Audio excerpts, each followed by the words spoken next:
In this channel, we like to capture life and we capture the moments. Healing me, you're healing me, you're healing. You're right here by my side. If I'm going through hell, I'll be alright. I'm standing on what you promised me. Yes, I believe it's true that every time you see me through, I know I'm safe, you'll never leave.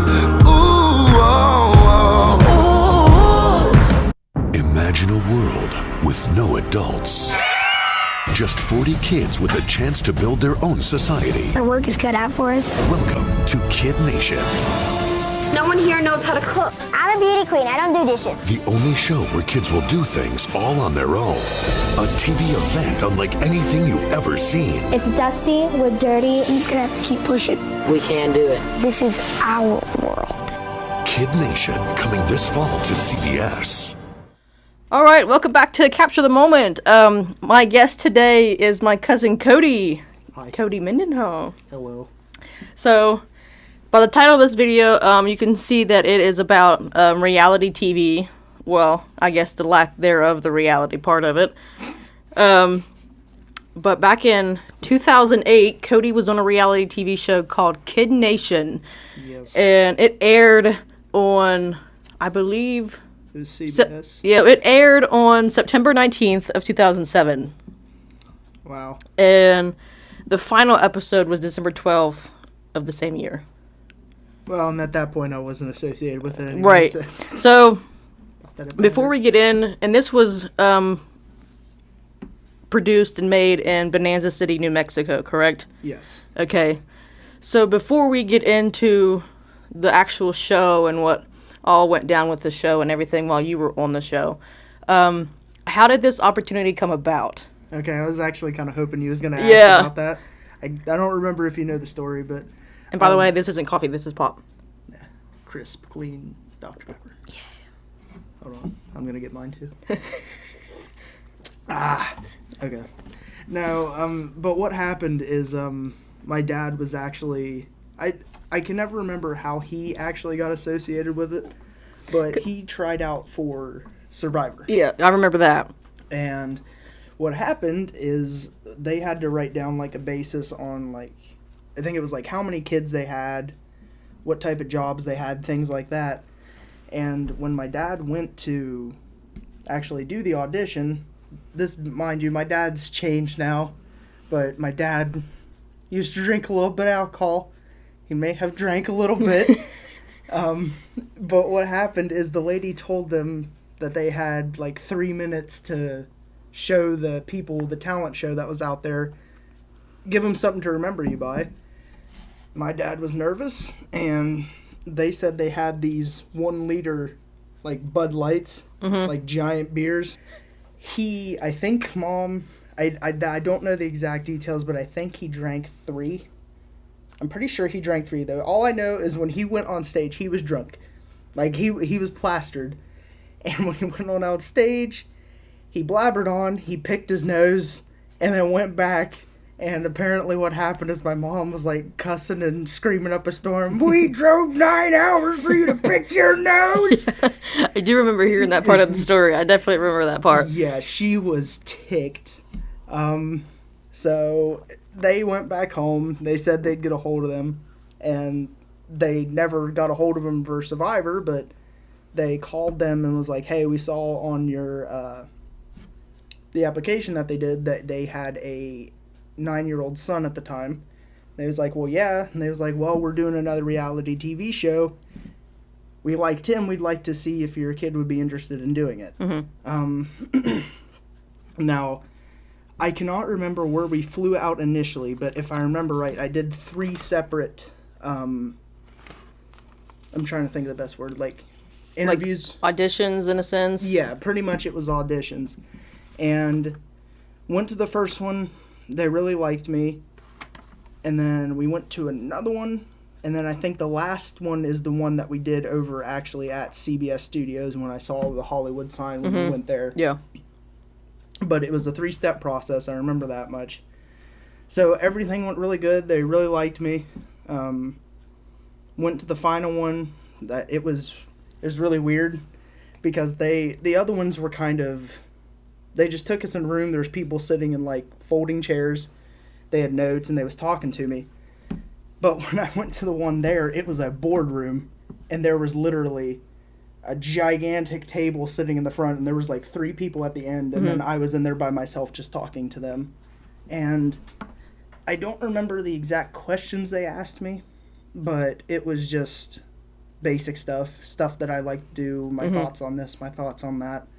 And at some point, for some reason, they liked me, and they called us back and said, hey, we're going to start filming the show in New Mexico at, this date.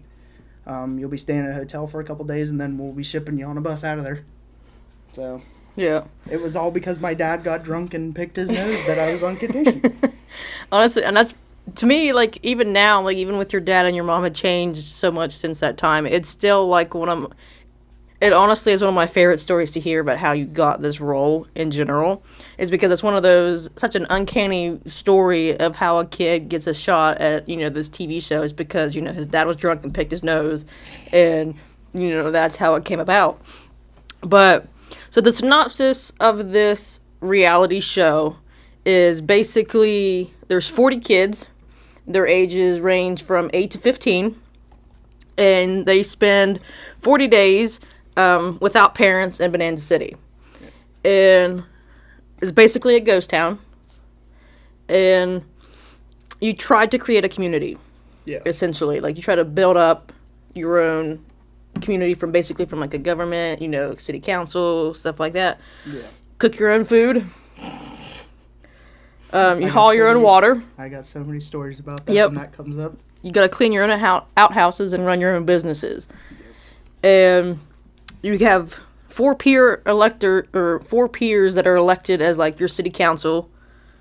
4 leaders elected who basically they're like your city council. They pass laws, they set the bedtimes, and no one is voted out of this. Basically, at the end of the town council meeting, if any kid wants to leave, they simply just raise their hand and say, I want to leave, and that's that. Yeah.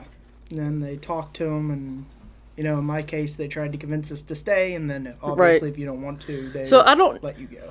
I don't know if you know this or not, but Kid Nation was nominated for a Young Artist Award, and it was also nominated for a Primetime Emmy Award in 2008. It was nominated for the Young Artist Award for Best Family Television Reality Show, Game Show, and Documentary in 2008. And then it was also nominated for a Primetime Emmy Award for Outstanding Original Main Title Theme Music in 2008. That's so weird. No, I didn't know that at all. And I'm not sure how accurate this information is because, I pulled it off the internet. So I just Googled Kid Nation and ran with it. There. Went from there. And so with the involvement of the show, because we'll get into details about what actually happened in the show a little bit, this is just kind of to give people a look into what goes into going on a reality show. Yeah. Essentially, especially for kids. Supposedly, when the kids that did this show, you guys received $5,000 in a game system. Yeah, I still think it's cool because when the Wii first came out, that was around that time. Mm-hmm. That thing was freaking expensive. Like, I'm not trying to be that guy, but it was the whole thing. If somebody bought one of those, their family had money. You had some money. And, yeah, they gave us, for just participating in it, they gave us $5,000. I mean, this is for me. Like, I'm assuring that it was for everybody, but I'm just saying this was my experience that I had. So, yeah, they gave us a brand new Wii system and $5,000, which I used for our vacation that we took, which you remember about that. But yeah, oh man, I keep burping. Maybe I shouldn't have drank Dr. Pepper. But can't hold your pop. Apparently not. But yeah, it was a really weird. I guess I'm just trying to. I'll go ahead and get right into it then. I was just trying to think of a segue to try and get to it, but a lot of people didn't realize that there was people filming and there was crew on this show. Because, I mean, obviously it wasn't just going to be a bunch of kids by himself, and they're going to have film crews kind of off in the distance, just planting cameras somewhere. Well, and that's kind of the way it made it feel, because, like, it'd be nice if I actually could have had Mom here so she could talk about it, but when I came back home, and even when I was gone, when people heard that Mom let me do this, they was calling her a horrible parent, that she had no right having me as a kid, because who would let their kid go and do something like that? Because there was a lot of people that genuinely thought that it was basically, they, like you said, they set just up dropped. cameras. They just dropped you off and set up cameras, and then just it sat was back basically from like 8 miles away. Honestly, this is gonna sound really weird, because this is the only show that I can think of that they do this, where they just basically set up cameras in different spots and then let people go, and it's the show Naked and Afraid. And because it's the only show that I could think of that I know that they set up cameras somewhere. I mean, I'm sure there's film crew nearby, so if something were to happen, but the majority of they have, like, cameras in spots. Yeah. And the majority of the time, you don't necessarily see a whole lot of people, other than, like, if you're doing, like, an interview, you know, off to the side of where they're, like, where if something happened for the day, they talk about it, you know what I mean? Yeah, well, there was... I thought I was going to sneeze. They did the same thing with us. They actually had a,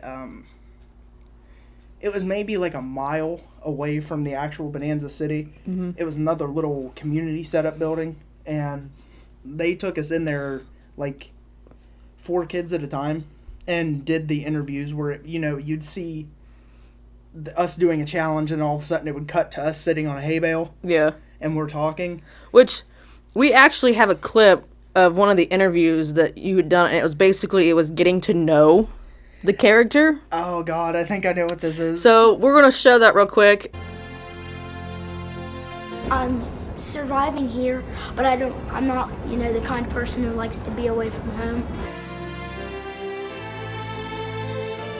People should have a moral direction, but I don't, you know, think there should be, like, all this different religion stuff, because there's gonna be conflict. I have a girlfriend back home, Ashley. Everything that's wonderful about her is the last girlfriend I had, my buddy Taylor. I didn't get to play with him at all, but when I asked her out, I got to play with Taylor and her. Really, I do love Ashley. We cooked supper on our own. Breakfast today took like 4 hours. Starting a society from scratch, the way it's looking, it's probably gonna be a little hard. Talk about that particular instance, because it talks about, like, where you are from, like, a small town in Ohio, and you talk about religion, and you talk about, you know, building a society and stuff like that. So if you want to go ahead and clarify that little clip a little bit.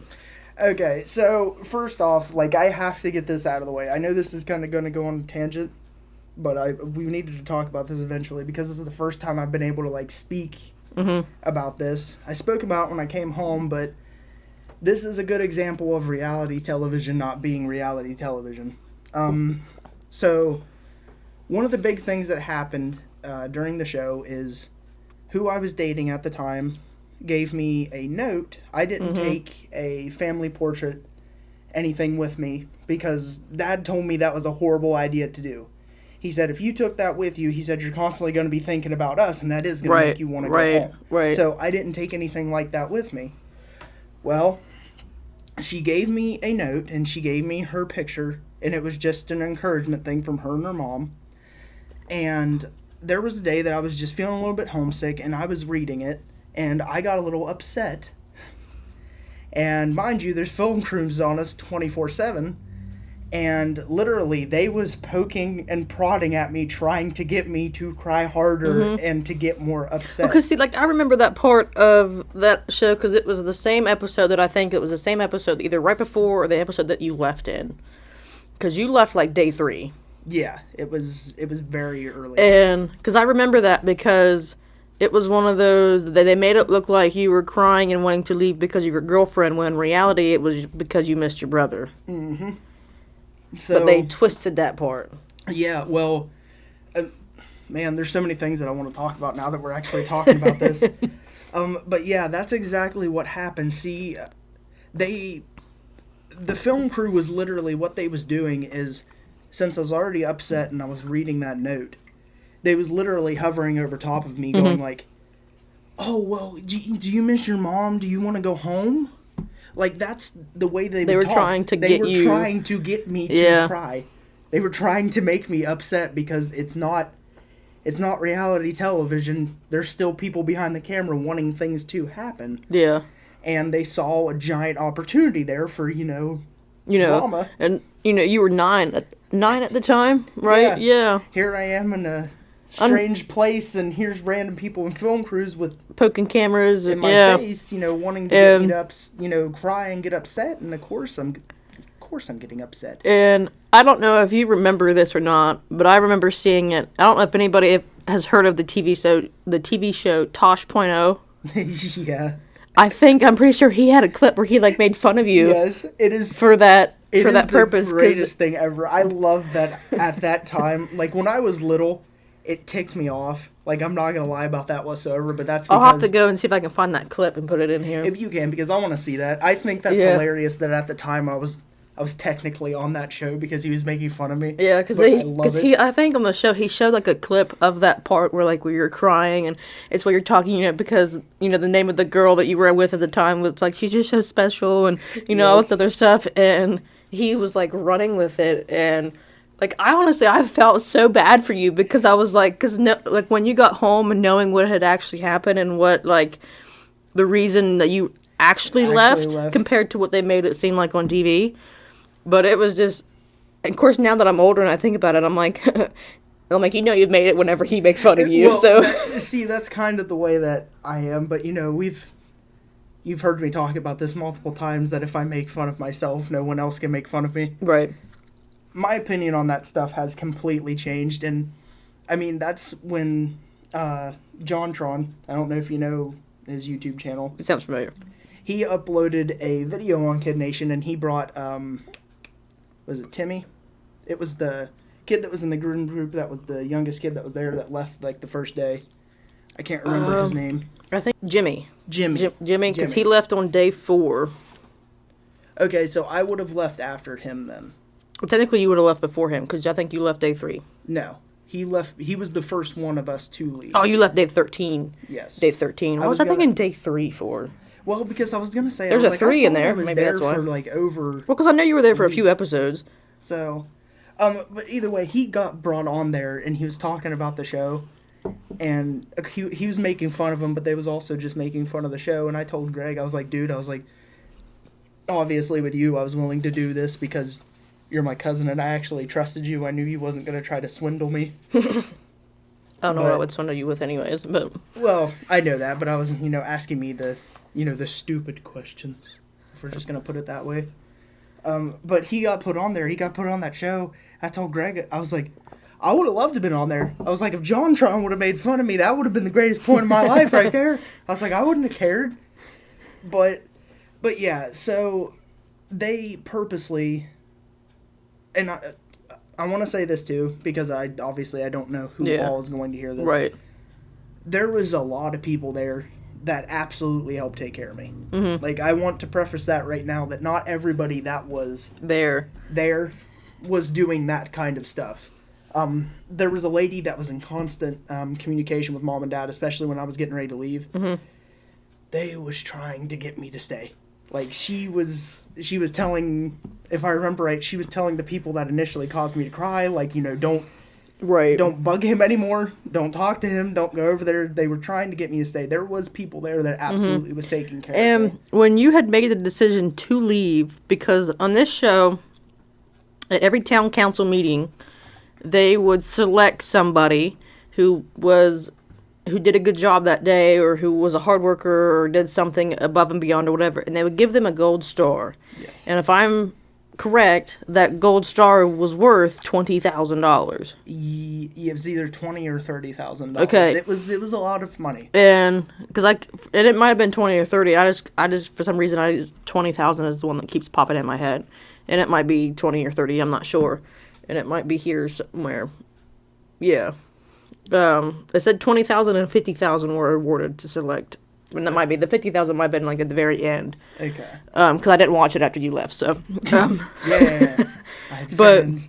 because I remember when you had left, or you were deciding to leave, they had actually, because you had no contact with your parents while you were there, No. correct? Yeah, I absolutely. Everybody that was there had no contact with their parents whatsoever. They could not talk to them. Because I remember whenever, because you left in the, I think around May, It because was. you would have been It was right just before. about ready to get into May. Because you would have been there on your birthday, and they were going to give you a gold star because it was your birthday. Yes. So this. So they actually allowed you to contact your mom and dad because they were wanting your mom and dad to convince you to stay just for that purpose. Yes. So this. Oh man. So this one right here, like this is a definite regret. I hate that this happened, and it sucks. I hate it. But what happened is earlier, I don't know if like when you're watching it on television, it would have been like the episode before, but there was a girl there that her birthday came up, and they did the same thing. They gave her a gold star. My birthday's May 1st. May's coming up, and obviously, you know, I'm missing home, but I'm doing okay. But as soon as they did what they did when I was in there with the picture, and they was being aggressive towards me, Yeah. trying to get me to be, you know, upset and crying. That's when I started going, I don't want to do this. This is stupid. Yeah. I'm not here to have people make me cry. I was just, you know, I wanted to go home then. Yeah.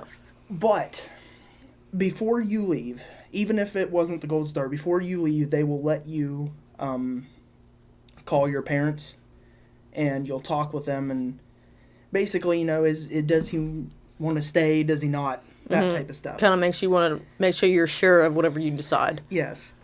So when I got the call and I talked to all of them, you know, I was telling them, you know, I missed my brother. I wanted to go home.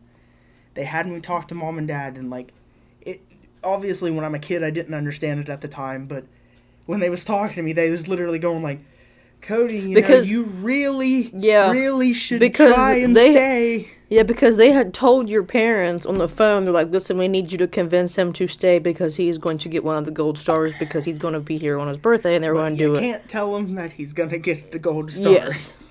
So they were trying to, like, preface it in the conversation of, you really need to stay. Yeah. I can't tell you why, but... but didn't also your mom say that she wasn't going to force you to do something you didn't want to do? Yes. Yes. Yeah. Like, if you didn't want to stay, she wasn't going to make you stay regardless of what, you know, you were going to get. Yeah. And, like I said, obviously at the time, I didn't know what was going on. Greg, you know, he ended up talking to me. Mm-hmm. Yet again, Greg was like, dude, you know, you really... Yeah, they were trying to get... You should probably stay, but obviously, you know, I'm already upset. I'm already crying. I'm wanting to leave.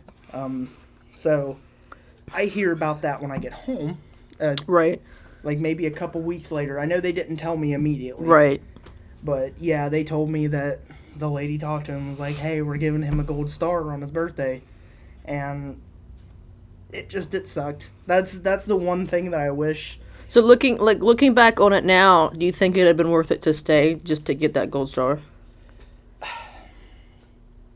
And I haven't even really thought about that, honestly. Because now you know that if you would have stayed, you would have gotten it. You would have received that gold star. But would it still have been worth it to just get the gold star after even all the stuff that they tried to do while you were there? I personally, I'll say yes. Being so, and I know this is the nerdiest thing I could possibly ever say, but I'm sitting there thinking now, like, okay, if I would have got that and I could have taken that home, I was 8 years old. I could have put that in my savings. Mm-hmm. You know, when I turned 21, you know, 18, whatever, I could have gotten myself a card. You know, right. I know I bought the one off of mom and dad, right. But, you know, I'm sitting there thinking, okay, I could have got a card. This could have helped with college. This could have helped with books. Right. So, I mean, yeah, I do think it would have been worth staying because that could have helped me. Let's put it this way. If you would have stayed, you know, say, you know, the what if you would have stayed and you had got the gold star, the $20,000 and whatever, would you still be the person you are today? Yeah, I don't really know. Because, so, answering a question by going like this. Yeah, like going around the bend. Yes. So I don't know about that because I'll tell you some interesting things that happened. Because obviously I had to make an actors page for that. Mm-hmm. And once that was over with, a couple months went by. I did a music video, an indie music video. And can you even find that anywhere? I don't think he made it. I'm a little concerned. So he shot it, produced it, never put it together, never put it out. Yeah, I don't know what happened to it. It was the weirdest thing. So we did a music video for a band. We didn't even know the band, but we was just extras playing football. Mm-hmm. That's all it was. And of course, I was like, well, yeah, I'll do that. That's easy. We didn't make any money for it. That was at the time where we was thinking maybe that could be a career path that I went on. To get you started? Yeah. Okay, we're good. I gotta clear the nostrils. I'm gonna leave that in there. Okay. But, so we did that, and then there was a indie film that I did. Mm-hmm. I think that one actually did come out. But you can't find it anywhere. Yeah. There's nowhere you can get a hold of it and to see, because you didn't even get a copy. No, I was about ready to say, we didn't even see it.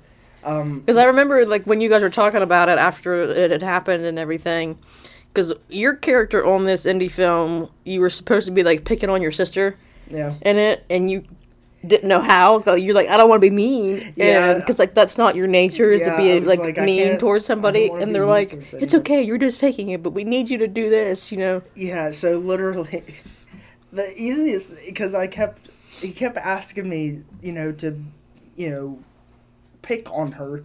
And I'm just sitting there going, like, I don't even know what to do. Like, I don't want to be mean. I mean, this is a random person I don't know because, I haven't acted before. Yeah. So, literally, what I started doing is they had a bowl of cereal right there. So, I literally was just taking pieces of cereal with a spoon, and I was literally just going like that. Just throwing it. Yeah. I was like, well, I mean, that seems okay. I'm going to do that. So, he liked it, and he kept that in, apparently. But, like I said, we never actually got to see it. Yeah. Now, did you also do a commercial for, like, a High Estate or something like that? Because I feel like I remember you doing a commercial for High Estate, but I don't remember. And that might have been the that may have been the football thing. That may have been the music video you were talking about. Maybe that wasn't a music. Maybe that was a commercial. Because I don't remember it. Because I don't remember what it was. I thought it was a commercial about, like, High Estate football, but I mean, I could be wrong because it's been so years and you can't find it anywhere. Man, now I'm confused. I'm having a Mandela effect happen right now. So I may have done a commercial. I may did a music video. I don't know. Well, we'll never find out because we can't find any one of them. So that went through, and that was the last thing that I did. But this is something that I think it's cool, but it's also kind of concerning when you're going to hear what I'm talking about. I had an offer sent to me from Disney. Mm-hmm. For the Pirates of the Caribbean movie, I remember the new one that was coming out. I remember that. And it was all it was is they was looking for a smaller kid, like shorter. They was looking for basically like the size you were at the time. Yes, I was short and stocky. But there wasn't a lot of detail to go on it, but they said because for that being kind of a bigger film, they kind of have to keep things a little bit more under wrap. Right. So, obviously, I was like, well, I kind of want to do that. And that was at the point where Mom and Dad was just kind of getting hesitant on stuff. And we never did it. And then, obviously, for those of you who know that I'm about ready to talk about, what's the only, like, early Pirates of the Caribbean movie that has a kid in it that's prominent? I think it's the third movie where the kid is in the line to get hung, and he's singing, and he starts the song, and everybody starts singing that. Turns out that was the role that they was trying to do, and I was like, I know that sounds awful, because, I mean, the kid got hung. Yeah. I mean, that doesn't sound good on paper. But it's one of those things you're like, yeah, I mean, that's a little bit of a, like, the morbid thing, but you're like, it's Pirates of the Caribbean. Well, that's, I'm obsessed with that. It's Johnny Depp. I was obsessed with that stuff when I was, littler, when I was at that pre-teenage. I loved those movies. And I was like, I could have been in the Pirates of the Caribbean. I was like, that kind of sucks. But Yeah. At the now- same time, you're like, yeah, it's probably a good thing. well, I was gonna say because all the stuff that's kind of recently come out. Yep. It's kind of maybe It's God willing. Yep. That didn't Yep. happen. Yep. So going back to the show, Yeah, we kind of trailed off. Sorry. that's about okay. But going back to the show, was there any point of the show where anything was scripted? Now, before we get into that, I know because there was some people on that show that were portrayed in the show as snotty, bratty, rich kids, Taylor. and they're not. Okay, so yet again, this is why I was excited to talk about this because people probably know this now because I don't know exactly what she's doing, but I know she got married. She's moved on. I don't know exactly what she's doing. But Taylor is literally the nicest person Yep. in the world. And that's the whole thing of it being, reality television. She does not act that way whatsoever. But since they tried to do archetypes for everybody that was there. She was a young kid, but she was one of the, the leaders. So because she was younger, they wanted her to be, oh, well, you need to act snotty all the time, and you need to act like you're better than everybody all the time. What happened is I was actually really good friends with Taylor, and that's something else that, people don't realize is even as a kid, I'm sitting here seeing Taylor, go up when they're filming her, acting this way, and then she comes back down from the perch and comes over there and just starts talking to you, and I'm like, what is going on? I was like, why is she doing that? Because I didn't understand the concept of that at first. But yeah, it was all put on because what happened is because I was good friends with her and she was good friends with Campbell, the other kid I was good friends with there. She invited us over to... Taylor is Georgia. Okay, so she actually invited us over there because she wanted to hang out with us, and there was also a local news station that did a little bit of they just asked us a couple questions. It wasn't very long at all. But she is Mom literally said it best, she is a, Southern sweetheart type person, and they portrayed her literally in the worst possible way that they could. And, I don't know if she's doing I don't know if she continued doing the acting thing. But maybe that's why she didn't. If she didn't. If they were, because that that's makes not sense. how she is. Yeah. Because I know the only person that I know of that has made it big, essentially, since the show was DK. Yes. Because he is in Chicago Fire. Yeah. And I think his mom still talks to my mom. Because we went and ate with them. We've talked with them. His family is literally the nicest people I've ever met in my life. Because it's crazy because, I'm a fan of Chicago Fire. So, and every now and then when I see clips of that show, I don't watch it as much anymore because some of my characters aren't on there anymore. But I'll see clips of that show and I'll see him on there and I'm just like, it's crazy to think of him as that little kid that was on the show that you were on. And I'm just like, hey, that's pretty cool. Because he's the only one that I know of that actually has kind of went into acting and pursued it more so than some of the others. And that I know of, at least. Well, and the thing is, I've been thinking about this a lot, and this was one of the things that I was going to, write down that I wanted to talk about, is there was a lot of... They did their best to keep people safe, yes. But I don't know if I don't know if that talked about it, but there was a lot of lawsuits with the show. Yeah. There was a lot of problems that happened because... So, supposedly...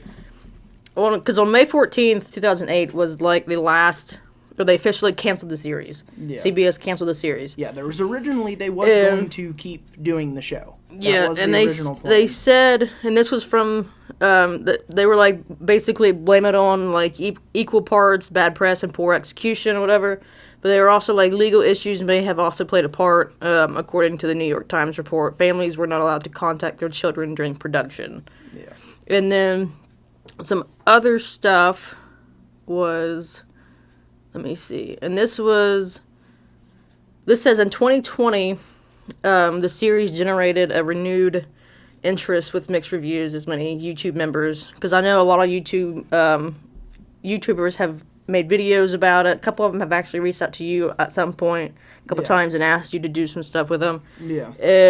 But they independently reviewed and discussed and commented on the TV show in each of the 13 episodes, because there's a total of 13 episodes in this series. Yeah. It has since become a cult TV series. Yeah. And it says, in addition, many former members of the show gave interviews and commentary of their own experience during that time and stuff like that, and they've been available for viewing at, no charge since like 2013. But there has been speculation of a lot of lawsuits regarding to the show, as far as like child labor laws, and because there were some things. I don't know if, with you being on the show, I don't know if you can like attest to this or elaborate on it or anything like that, but it said like the Los Angeles Times reporter Maria Elena Fernandez interviewed 4 of the children, who told her that they had worked harder than they ever had in their lives, but would willingly repeat the experience. They said the most challenging aspect was getting used to being filmed constantly. Yeah. I mean, I agree with that 100%.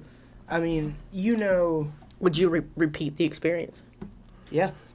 I think honestly the reason I would repeat the experience, I mean, this is just because you know me. If I was talking to anybody else, they wouldn't really know. Right. But because of the work ethic Dad installed, that's kind of just how I've been. Mm-hmm. I don't know. I know this sounds horrible. I don't know if that's the hardest thing I've ever done work-wise. Like, I know that sounds ridiculous, but, I'm just going back to thinking of some of the stuff that I've helped Grandpa with, that I've been like, I never want to do that again in my life. Yeah. That the only thing that was really bad that I don't want to experience is the sandstorms. Mm-hmm. That's the only because you thing. had really bad, like, sand rash and heat rash and... All of my clothes that I had piled up, because what had happened is, since it was wood paneling, there was space in between. The sand was blowing up into the bunks, and it covered my entire clothes, and there was no way for us to wash clothes. Yeah. Now, I'm just talking about this because I brought this up. After every challenge that we did, they took us to trailers, and we showered and cleaned up. Like, it wasn't, kids wasn't showering. I mean, we didn't shower for a couple days. I mean, people wasn't getting clean. Mm-hmm. But after the challenges, we showered. Okay. So, ooh, that was a good one. So, as it says, like, as with most other reality shows, the kids were signed on contracts that were requiring them to be available for filming for 24 hours a day through a 40-day filming period. Yeah, that, I guess that would be on Mom and Dad, because, I mean, obviously I didn't read any sort of contract. I mean, I don't know if they did. But I kind of figured that's what it was going to be, because, they was doing I mean, they literally, when they talked to us about the show, when they pitched it, they was literally doing, it's Survivor, but it's for kids. Right. So I kind of just expected they was going to be filming us 24/7, but not in certain aspects that they did. Right. Like, you kind of expected just to have, like, your little moments of, okay, leave the cameras at bay, just let me have my space. During the normal day, like, when there was no challenges going on, nothing was going on, I didn't figure they'd be filming that much. Literally, one of the things that happened to me, and I literally told one of their people that was there about it. I went to go use the outhouse, and all of a sudden I seen a sound dude and a guy with the camera, like, start shuffling up behind me, and I literally turned around and I was like, "You're not following me in that bathroom." And they just kind of freaked out, and then they ended up just kind of backing up and they left. So I don't know if that's what they was planning on doing, but right. Even at a young age, you're just like, I'm about ready to go to the bathroom. You don't need to be here. I'm like, you don't need to be here. I'm like, you need to leave, like, now. So do you know if your parents had to sign according to this, it says a 22-page waiver that disavowed any responsibility on CBS or production for harm or any medical care given to the kids? Honestly, no, I don't know. I would have to ask them, because, I mean, at 8 years old, I don't know how much me reading waivers and contracts would have done too much. And maybe I should have read them just to make sure. but all of the legal stuff obviously was taken care of for mom and dad, so I don't know exactly what all those two got into. But speaking of, a couple of the things that happened, and I'm basing this off of memory. I'm not saying this is 100% accurate.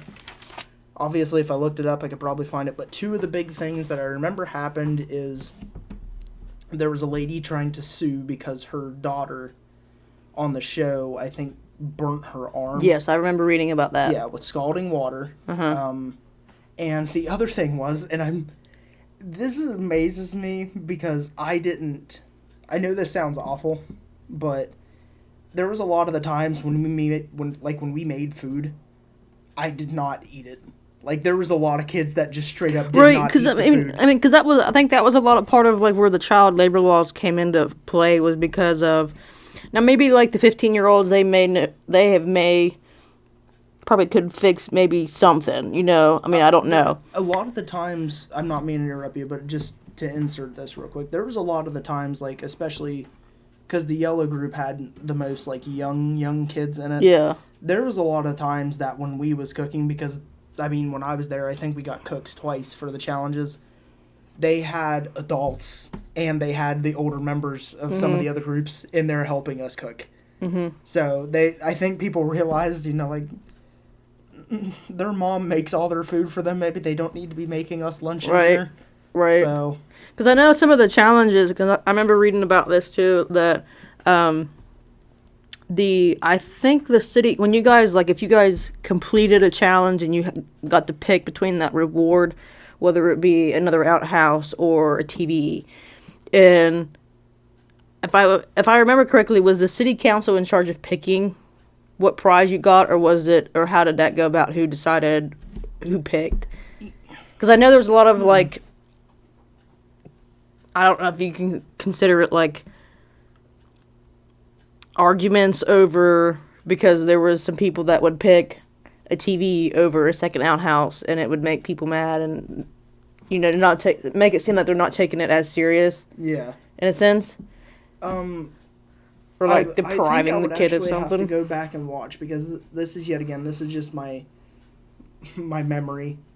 I think what happened is, like, the leader came over and talked to the group itself and asked everybody their thoughts on it, and then the four that was the council leaders decided what reward they would get. Okay. I think that's how it went. I don't think it was a majority vote. I think it was those four, actually. It was the end-all, be-all of the choice. Right. So what were some of the challenges that you guys had to do? And, like, obviously at the end of the challenge, there was a reward, correct? And then if you failed that challenge, you just got nothing. Yeah, basically what it was is your position that you got, you know, first, second, third, or fourth, determined what business that you did. There was the laborers, the cooks, the merchants, and then the upper class. Whoever got first, they literally was not required to do anything. They got the most pay, and they was not required to help anybody. And people obviously would be mad if you didn't, but they was not required to. Yeah. The second place was merchants, which honestly, I never got to do the merchants, but that's literally what I wanted to do, because they had general store, they had candy store, and they had the saloon. And that's what they got to run. They got to run their own business. And even at a small age, I'm like, bro, I want to run a soda saloon. This is freaking cool. And my thing went red because I got excited. So I don't know if I remember this or not, but for some reason I keep playing this in my head, because for some reason I feel like I remember seeing this on one of the episodes. But I remember, I don't know if it was you, if it was another one of the kids, but they had just completed a challenge or just done something, and they were really excited. So they walk into the saloon and they sit down at, like, that bar stool area, and they're like, I want a root beer. Yeah, so, I think it was like they were tired from, like, the exercise or whatever it was, and they come in and they sit down at the bar stool in the saloon, and they're like, I need a root beer. Yeah, so I think what happened, I know these two events happened, but I don't know if they correlate with one another. I just think they do. There was actually one night it got so cold, they actually put us in 3 different bunks, everybody. I mean, not groups, not girls and boys. They put everybody in the bunks and put heaters in there because it was so freaking cold.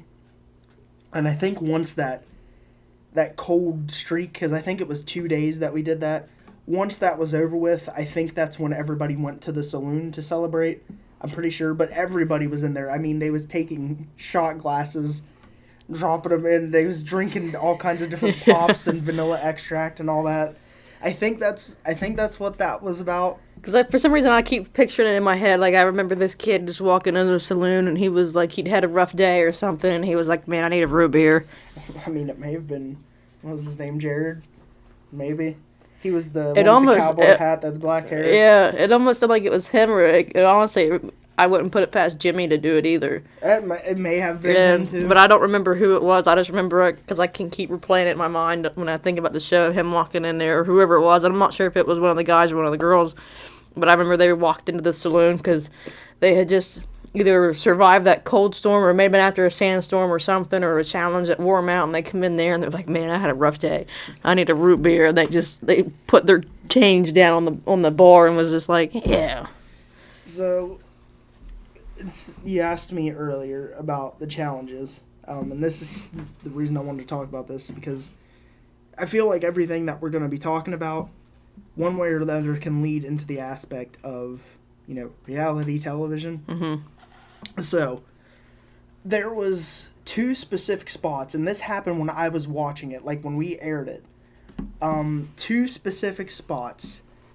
I had, like when they revealed whether we could get extra bathrooms or the television, they showed the bathrooms first. Mm-hmm. I got super excited because I was sick and tired of having to use one outhouse for 40 people. Yeah. I literally, like, jumped up. I was excited because I was like, oh, clean bathrooms. And then they showed the television, and I literally just sat there with a blank stare in my face, and I was like, well, obviously everybody's going to go for the outhouse. If you go back and watch that, they'll show the television, and then they show the clip of everybody getting excited. They didn't. So they tweaked it. They tweaked it. Another thing, and this one ticked me off because we got, I think we got, was it upper class that we got? The yellow group, I think, got upper class, and there was a lot of them that was kind of just going off and doing their own thing because they had been cooks for the first 2 challenges, and then they got upper class. So they was just, a lot of them just kind of wasn't doing anything. There was a day that I was waiting to get put into an interview, and I was just sitting there waiting when the sandstorm went by. One of those barrels broke. I was literally just fooling around waiting on them to take me to the interview, and I was standing on the board and I was kind of flipping it like I was doing kick flips on a skateboard. Yeah. I'm waiting for the interview. Like, they're going to get ready and take me for the interview. And then they show the clip of, I think it was one of the green team going like, well, the yellow team's being worthless, not doing anything. And then they showed them all relaxing, like sitting back. And then they showed that clip of me doing that kickflip. And I was like, literally, when we was watching, I was like, that wasn't even the same freaking day. I was like, what the heck was that? Why did they show that? So, I guess there's a part of me that kind of is glad that I left, because I already was picking out instances of, it might not seem like a big deal to you, but considering my work ethic that I have, even when I was young, the multiple times that I've seen them portraying me as, the stereotypical, don't do anything. I'm a lazy kid, and Who I got sits and plays excited video games. Yeah. And I was sitting there and I was like, maybe I am glad that I left, because how many other things, because the one where I was doing the kickflips on the board, I didn't even know anybody was Filming that? filming me. And I was waiting to go do an interview, so I literally had nothing else to do, because they was like, oh, you're getting ready to leave in 5 minutes. I was like, okay. Yeah. So I was just fooling around. And then they put that in a, they showed that in a bad light. Like that, like the montage of what the yellow team does, in a sense, because they're so lazy or whatever. Yeah. Yeah. And there was multiple times, because we got chickens for eggs. There was chickens there. I was helping take care of them like 24/7, like actually legit taking care of them. You will not see that once watching that show. It is the only time you see that is when they did that stupid bull crap of the girls locked themselves in the chicken coop because they was going to kill one of the chickens so that we had meat. Mm-hmm. Obviously, we have to make food. Everybody kind of it was a unanimous decision. I think that they actually made during one of the council meetings, if I remember correctly. Like, they asked everybody, and it was unanimous. Like, 95% of the kids was like, yeah. Because I feel like if you go back and look at a lot of those kids, it was either a lot of them was country kids or they was people that understood, hey, we need food. Yeah. But, now that I'm sitting back and looking at this, like, I'm wondering if the TV producers didn't, like, tell them to do that. Mm-hmm. I look at, when I go back and watch that sometimes and I see the events that happened, I kind of just sit back and I always go, like, was that really them? Yeah. Or did they tell them Did they to do tell that? them to do something? Because they kind of, a lot of the times when they was asking me questions, they wanted specific answers, if that makes sense. Most of the time when they asked me something, I just told them straight up how it was, and maybe that's why I didn't have a lot of the interviews. That might be why, I don't know. But I don't think I gave them the answers that they was wanting most of the time. Now, I know they used the clip because the intro. The intro clip about me talking getting about to religion. it's like getting to know Cody. I think they really liked that one because it's the whole thing of when I go back and watch that now, I kind of sit there and be like, what the heck was I even talking about? I was sitting there saying I didn't want to be part of that because religion leads to conflict and I didn't want to be part of that conflict. And I understand why, because in my mind I was sitting there and it wasn't a bad thing. It was just in my mind I was going, the whole point of it was the four leaders had a guidebook that kind of told them how they needed to start the town up. And one of them was holding mass, church, people need spiritually something.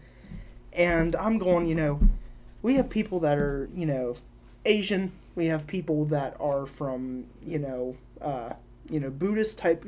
We had so many different people there that I literally was like, this is never going to work whatsoever. I said, if we all go to church on a Sunday morning, we have to do everybody's stuff. I mean, there was Jewish kids there, and I mean, you'll see a clip of Anjay. Cut that. No, don't. Yeah, cut Anjay. That. Don't cut that. That's pretty. Should remind me later. Yeah, it was Anjay. But I'm not sure if I'm pronouncing it right, but that's what it is. But there was the clip of him. He had made himself a little fire, and I think he was doing like an incense or something like that. And there was a couple guys there that was Jewish that was doing a Jewish tradition, and it was great. Like, I'm glad that they did that, but that's what they needed to do. You're not gonna bring all those people in to a Baptist church and sing hymns, because that's just not. That's not everybody's there. That's not how that's gonna work. Yeah. So, I guess it's not stupid that I think about it, but it's just when I'm sitting there now, being, turning 26 in May, kind of sitting there going, why did I even say this? Like, where did this even come from, being 8 years old? Yeah, because it's funny, because, like, looking back, when I started, like, looking up stuff about the show to get kind of question ideas and to see, because, it's been so long since I'd even read up on the show and watched the show and stuff like that, so, I'm not sure if there was other things that had come out afterwards and all this other stuff. And I remember I went back and I was going through YouTube because I was trying to find, like, first I wanted to find the trailer to the TV show. Yeah. 'Cause I played that earlier in the clip. And then I wanted to find the clip, some sort of a clip of you where you were in the show so I could show them too. And then I found the one of, like, the getting to know Cody clip. And I remember sitting there and I watched it and I was like, man, he was so little. Yeah, but the thing is, I still have that Carhartt coat. That thing will last me forever. So I know this is probably like one of those dumb questions, but even though you left the show, did anybody was anybody able to like keep anything from the show? Like, you know how when you hear people talk about TV shows that they've been on, they've kept like some sort of prop. Like I know Stephen Amell from the Green Arrow, the Arrow, he kept like I think one of the bows or the suit, one of the suits or something he kept from the show. Like our actual team get-ups that had the bandana and stuff, I have all of that. That's awesome. I have all of that still. So, go ahead. Well, no, just a funny story because we have a picture of it. I don't know if you've ever seen this. There was people that sent me a picture on Facebook. They didn't send it to me. I think they sent it to Mom, but we got it printed out.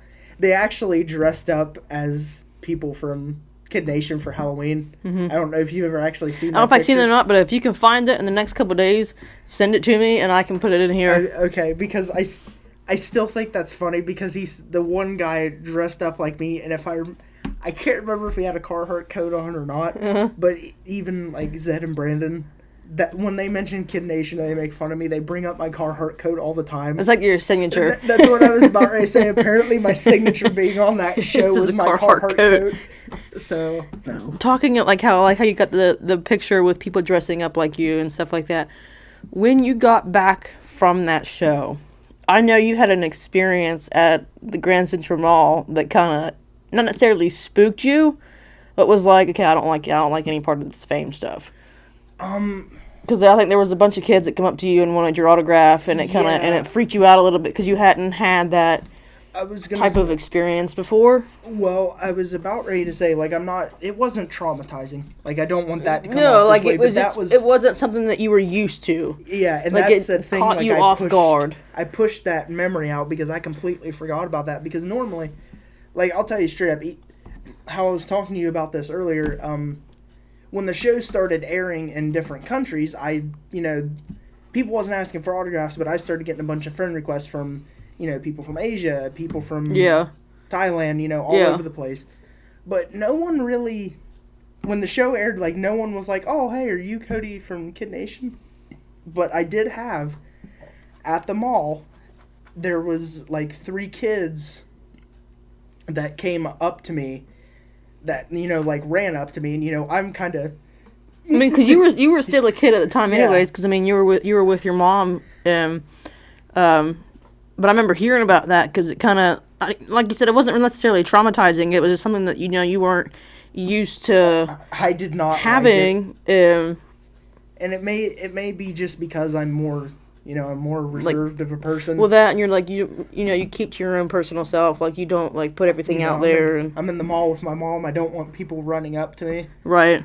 But they ran up to me, and I gave them autographs and everything. But yeah, I know a lot of people probably crave that. They're like, how could you not enjoy that? People recognized you. Right. And I'm just sitting there going, like, because it didn't feel comfortable. Mm-hmm. Like. How like it felt like your privacy was kind of being invaded because I don't even know what we was doing there, but here I am, just the mall with my mom, and then a bunch of people run up to me just wanting an autograph, and I'm just sitting there kind of in my head I'm basically going like, how do people do this? And is when I started working at Tractor Supply, another new guy that got hired there's actually from Newmat. And he recognized me from the show. But, of course, he was from this area. Right, so he's probably seen it, at some point or another. And, he started talking about it, and I'm sitting there telling him, like, no, please keep that under wraps, because that... So, I'll say this. Obviously, I probably should have said this at the very beginning. But, obviously, I'm okay with doing this interview for you. Because I talk to you all the time. You're my cousin. Yeah. I'm comfortable with it.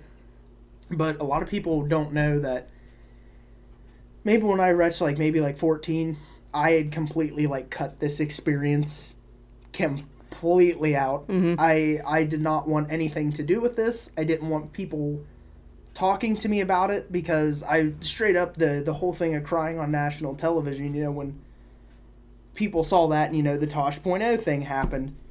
I was like, I want that as far away from me as I possibly can. I don't want people to see me As that person. And that's immediately what they think about, is that right The there. kid that, you know. Cried on national television. Yeah. Yeah. So, but, the reason I'm saying that is because there's been quite a bit of people that have asked me to do interviews.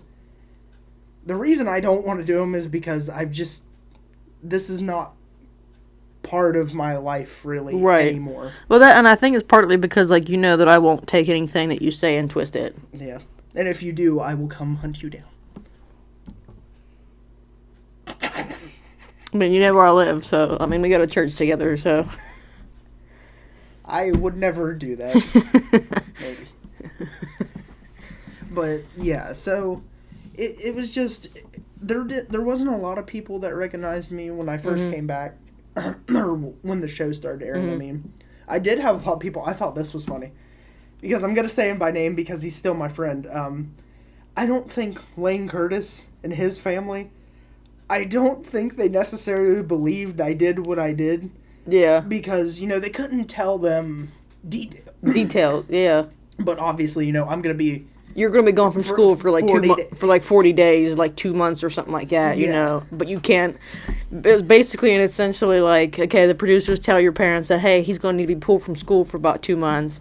Can't really tell anybody about it other than possibly, like, your teachers and principal, but so they can, like, kind of give you, like, the sign-off that you can do this. Well, another thing people don't realize, I had to do 2 months worth of schoolwork beforehand. Now, it's kind of funny because, I came back early. There was a lot of work I didn't have to do because I already had it done. But I had to stay, I think it was like 3.5 or 4 hours after class was over with, and do that work. So it was not just I was able to take vacation from school for 2 months. I had to do that work. You had to still be able to keep up with where you were at in school. Yeah. Yeah. But, they... So it's talking about school, so when you came back, because obviously when you came back, you went back to school. Yeah. So did school change at all? It changed. This is what's funny. So, it didn't change at first because I really don't think people... Because even when you came back, I don't think technically it hadn't aired yet. No. Because you had filmed it, how many ever months prior to the actual air date. Yep. Or at least the first couple episodes. Because, I mean, I think... Because I remember having the watch party. Yeah. And you were back for it. Yeah. You were home for it. So I don't think it actually officially aired until you basically... So what I thought it was a few months. So, like, a side note, like, I kind of, like, I'm not 100% sure about this or not. So, did the entire series get filmed before even that first episode was aired? Yes.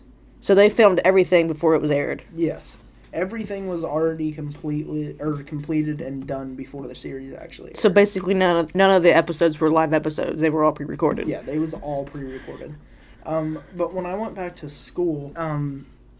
what ended up happening, I'll get through this, is they actually, I forget who it was, but they came and interviewed me at school. Mm-hmm. And they had a film crew there, and they was asking about the TV show because they knew it. They filmed me, like, playing basketball and all this other stuff. And then all of a sudden the teachers, like, I'm not picking on anybody, but all of a sudden the teachers and the kids in the class was like, oh, like, there's film crew here. Yeah.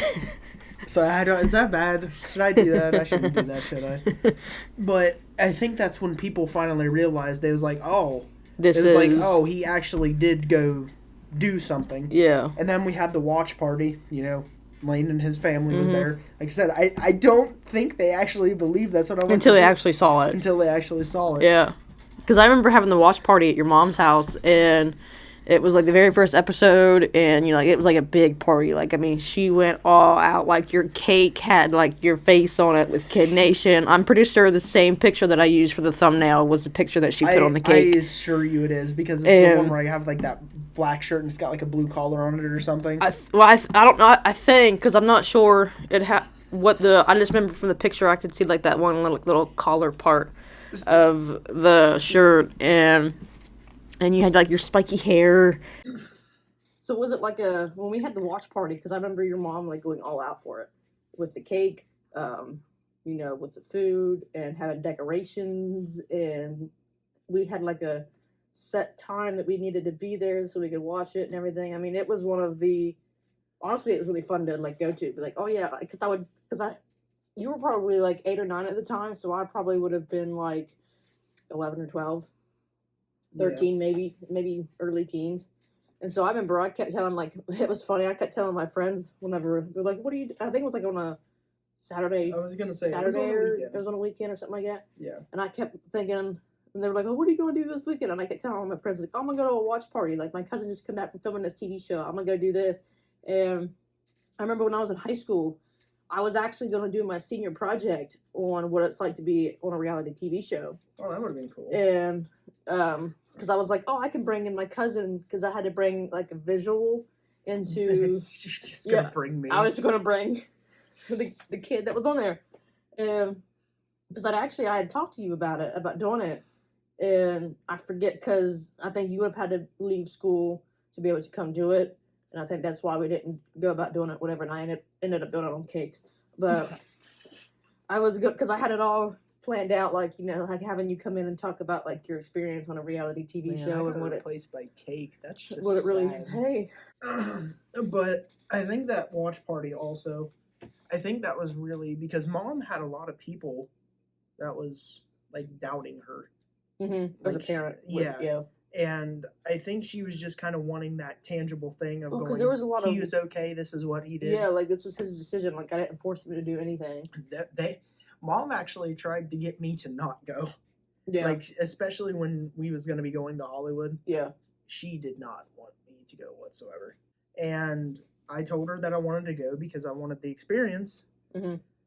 So that's pretty much, I had the final say in that. Right. And I Like don't... ultimately, it was still basically like even though you were just a kid, basically it was still your decision. Yeah, because it that's why I wish I had her here, is because I don't think people We could always realize- do a part 2 where when we take it from the parents' perspective of the show of what it's like to have a kid on a reality TV show. I was gonna say you could ask Mom and Dad to do that. I think Mm-hmm. that would be a cool idea because I'd like to hear, because What? I guess when I got back, I never really asked either of those two like how they felt when I was gone. Like that conversation never really came Mhm. up. All I heard was Mom talked to me about the people that said that she was a horrible parent. She had a lot of people that was coming down on her, and she Mhm. felt awful. I think she told me that she was trying to like get a hold of somebody and asking them if they could call and bring me back Mhm. because of all the stuff that was going on. So I felt bad for her. There was a lot of people Yeah. that was coming down on Well, her. not just in this scenario. Like there's a bunch of like reality shows and shows in general that you know that they have like young kids on, you know, young adults, and you don't necessarily hear the parents' side of it. You always just hear the kid or whoever was on it. You don't hear the parent, or even in some scenarios, you know, spouses or whatever. You know, you don't hear that other side of what their experience was like. Like, you know, like you'll probably never ever know what it was like for your mom and dad, for you to be on the TV show, for you to be gone away from home, you know, for her to have all the things said about her. And I probably knew at the time, if your dad would have heard them people saying anything, he probably would have boxed him in the I nose. was going to say he may But, have gotten very violent with certain people, Yeah, potentially. but it makes it different when you have like the parent side of it, like with going through what they went through, with having, especially with your mom being told that, you know, she wasn't fit to be a parent, you know, she should have never had you just because of this TV show. Yeah. But going kind of sort of with like that part of it, do you, like with the lawsuits that were filed and submitted and all this other stuff, do you agree with those? Like the lawsuits with the child labor laws, and like, do you feel like you were mistreated on the show? No, like I've actually talked about that before. Like Mom and Dad actually asked me, like not word for word that, but one of the first things like they asked me, like I'm not trying to be nasty, but you know, obviously Right. the first questions they asked was like, well, did anybody do this? Did Yeah. anybody, you know, that sort of thing? Yeah. And no, nobody did. I don't feel like I was mistreated on the show at all. I actually did get hurt tremendously, and they helped me. The barrels, we was having to clean stuff up because a lot of those got broke. Those have those metal ring that's going around them. When we was picking up garbage, I had stepped on one of those rings and it came up and it actually took a huge chunk out of my hand. Mm-hmm. And immediately, like, I mean, I went and told somebody, like, I was looking for film crew. I was like, Yeah. hey, I was like, I just gashed my hand open. Yeah. So they took me back, and they didn't even put me back on the show immediately. Where we was doing the interviews, they took me there. They wrapped everything up. They just was checking on it. They put antibiotic stuff on it, Mm-hmm. and they kind of kept me like off air, basically. Once I had that happen, they told me to just like wait over in the bunk and just let stuff heal up. So I didn't feel mistreated. I mean, eventually they also started the days that we had challenges, because the first time we had a challenge, we had to come back and everybody hadn't eaten and we had to cook. Mm-hmm. That was horrible. That was not a good day. Yeah, that was not a good day at all. A good experience. So they actually, what they did is they gave us meal bags that had chips, ham sandwiches, Kind of like a pack and go lunch almost. basically. So we didn't have to cook anything. Is there things they could have done better? Absolutely. With the cooking situation, because what happened at first is people didn't get to see this, but they actually had a chef that was there trying to help. I think I remember reading about that. They tried to help them cook a little bit, but then that ended up getting abandoned. I don't know what happened, but he just ended up, yeeting out of there for some reason. He's like, oh. But they really needed to have somebody there like 24/7 watching them cook, because I don't know if you heard, but apparently they was putting bleach cleaner. I did hear about that, because I did hear about one of the kids supposedly got sick because he drank out of some container that was originally used for bleach and they didn't clean it out properly and he got sick from it. What they was doing is we had we had glass, like pure glass drinking glasses. Yeah. And whoever was cleaning the dishes, for some reason, thought that you just could put bleach in it, swirl it around, and dump it out, and then just leave it. Oh. So thank God I did not drink out of any of those glasses. Like I said, I did not eat very much when I was there because I didn't trust a lot of the food, but I especially didn't drink. And like when I heard about that, I was kind of wondering about that. I was like, man, if I would have drunk out of that, I was like, that would have been bad. That would have been real bad. Yeah. But that's not even for me, that's not even a cook's perspective. Like, you're supposed to be watching these kids 24/7, and maybe they was. But as soon as you seen them put bleach in that and then just put the glasses away, you should have stepped in. Pull that cup out. Yeah. Been like, hey guys, no, you actually need to still wash the dishes. Yeah. So all in all, with your whole entire experience on this show and with everything that happened on it, what would you say would be like the best? I wouldn't necessarily say advice, but like what was like the best thing that you learned like about yourself while you're on that show, whether it be physically, mentally, morally or whatever, or one of the biggest things that you kind of basically was taught on that show, or you learned about yourself on that show? I would definitely say the being able to take care of myself and the independence factor, because at that point, like going and staying with Wade, like the most I would be away from home is like 3 days. Like that, I've never been like a week longer away from home. So here I am having to, just, dump my mom and dad for 40 days, not see them. And I know there was people that we could, we were supposed to rely on, and like Taylor and Campbell, I talked to them all the time. It was the thing of, here I was 13 days, literally miles away from mom and dad. And before the, situation where they made me cry, everything was going good. Like genuinely, like I was missing home, but everything was genuinely going really good. So it was the greatest thing that I learned from that basically is that I was like, oh, okay, well, even at 8 years old, I was like, I can be independent to an extent, right? Right. I can take care of myself to an extent. It wasn't the thing of, if I, when that thing came up, if I would have hit my hand, it wasn't the thing of, oh, well, I need to wait on somebody. Yeah. I need to wait. Someone's got to come help me. Yeah. No, the first thing I did as soon as I got hit, I was like, It's like, I okay, need film to crew, find somebody. help, get me out of here. Yeah. So it was definitely the aspect of I was able to, there was a greater form of independence there. Mm-hmm. And I also learned having to rely on people because I was kind of hoping to get to talk about this, so this will be a good segue.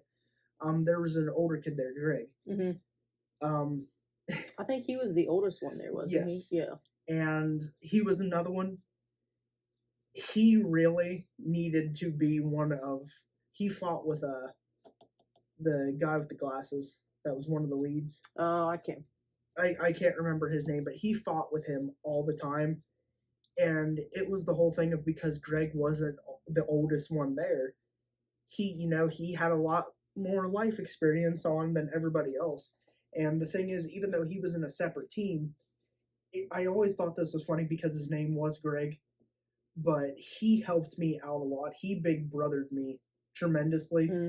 And I even told him that multiple times when I was there, because a lot of the times when I was feeling homesick, I went and I just hung out and talked with him. So he helped me out a lot, but he was another one that, they kind of portrayed him in a, horrible light, that he was just a giant hothead. Yeah, bossy and yeah, and he wasn't. It was just he was talking common sense to a lot of them, and whether it be because they couldn't because of the producers or what, but he saw stuff that was going on, and he was like, why the heck are we doing this? This is stupid. And they was just like, well, no, we're gonna do it anyways. It was that sort of thing. I'm pretty sure him and his buddy, that was the other older one there, was the ones that butchered the chickens. Like he took over as a leader. He took authority in a sense. Yes, and he needed to. He was definitely one of the ones that I respected a lot when I was there. He helped me out tremendously, and he did a lot of stuff there. So after everything that you had dealt with on the show and everything, and if an opportunity were to ever come up, not necessarily for Kid Nation, but for like another acting role, whether it be a big production or whatever, would you ever pursue it? Or would you ever pursue acting as a general? Like, obviously, if it was roles that you were okay with doing. Well, so, I mean, yeah, I guess I would be. Mostly because, I mean, I talked with you, I found my account and everything for my YouTube channel. I think I would actually be fine with that depending on what it is, because I was actually talking with Greg. It's not going off subject completely here, but do you know what an ARG is? Have you heard of those? I've heard of them, but I don't know exactly what they are. So what it is basically people, they put out a video or whatever, even a website, and there's hidden stuff in it that builds a story.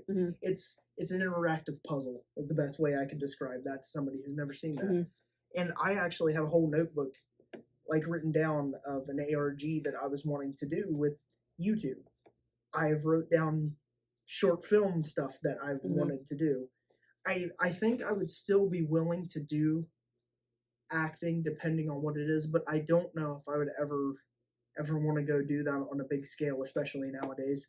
Just to be completely honest with you, because I mean, you see all kinds of stuff, and because I mean, there's been, I guess, you've had like acting moments like here when we do like plays with the church, and then you've been in some videos with Harley and I when we do stuff for our channel, and you did the music video, and not that necessarily was really acting or whatever, but I know at some point we're trying to get this one music video lined up to be able to film and put together, and this one you'll have to act in, and because there's some emotions that you have to portray in it, and which honestly I'm excited to see because it's going to be funny.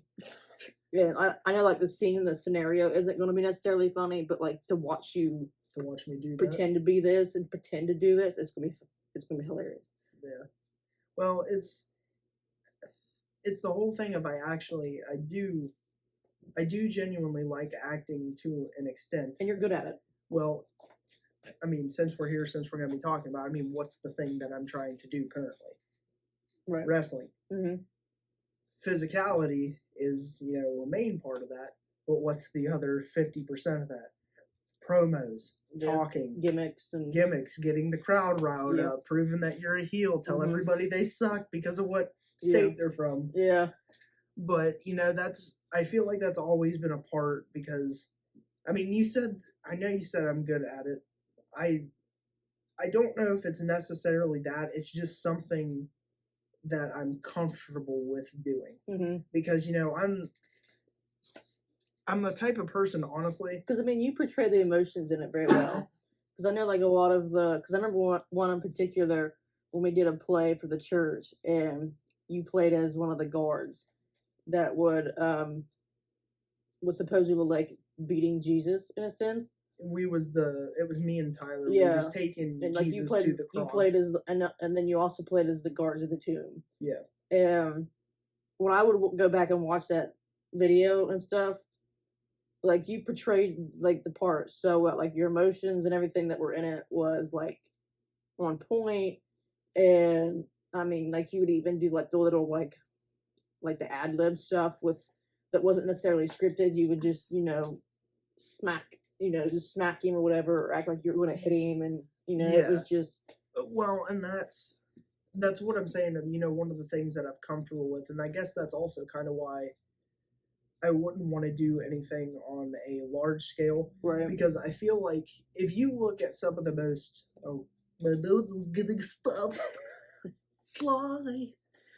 Greg's gonna like that one, huh? But you look at some of the most memorable movie moments, like the stuff that people quotes a lot of the time. A lot of the stuff that was ad libbed. Mm-hmm.